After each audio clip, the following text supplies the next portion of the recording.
Yeah, fall back too close, you ain't even know me. Trust my words from way back from the north. It's me and the I wanted to do some posts about asthma. And to start, we need to talk about what is asthma. So asthma is common, right? It's the most common chronic respiratory disease that's going to affect children. And about 1 in 10 children worldwide are affected, which is about 6 million kids in the US. But I think where people really get tripped up is understanding that asthma, at least as we understand it, is not one thing. Asthma is what we say, it's heterogeneous, right? So it's really a complicated grouping of sort of a syndrome, different conditions that fall under this big umbrella of what we call asthma. And as we think about what we call it, it matters as we think about treatment, as we think about evaluation, and as we try to predict what that response to treatment is going to be. I think one of the more common definitions often that I'll hear is from Gina, who defines asthma as a heterogeneous disease, usually characterized by chronic airway inflammation, defined by a history of respiratory symptoms such as wheeze, shortness of breath, chest tightness, and cough that vary over time and intensity, together with variable airflow limitation.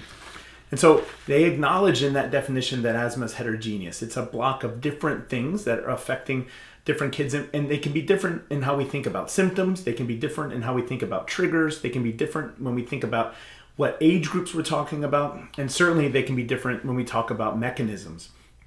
But in that definition too, they start to talk about the symptoms of asthma.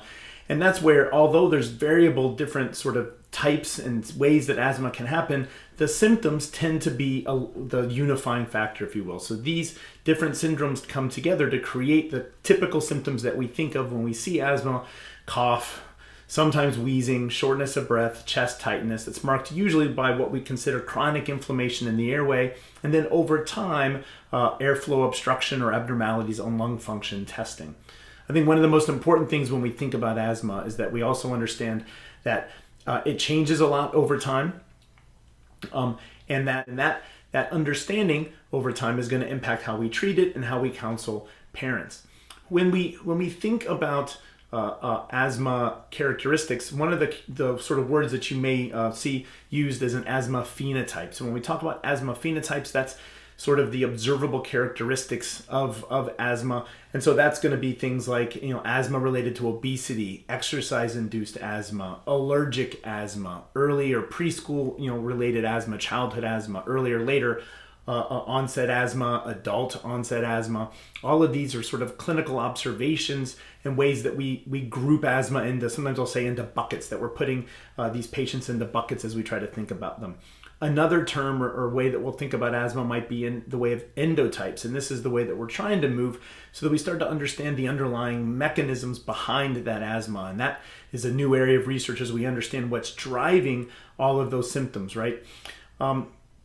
One of the unifying things around asthma, though, is that it results in sort of a predictable change within the airway, which is airway inflammation, increased mucus production, and then episodes of bronchospasm. And this changes over time. So when we're talking about making the diagnosis of asthma, it's very hard to make it when it's the first episode of symptoms. It really comes about after periods of and repeated episodes of symptoms and what those patterns of symptoms look like.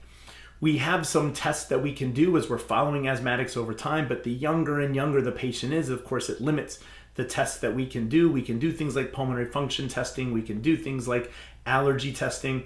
We can do tests that will try to bring on more airflow obstruction, so we can define, something we call provocative testing.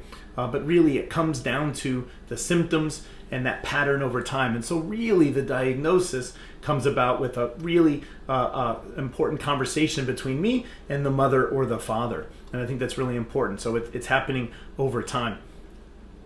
As we understand it, the reason why there's this big complex grouping of syndromes is it's an interaction between the patient's genetics, the epigenetics, which is sort of how gene expression can change depending on environmental stimuli and triggers, and then of course their environments.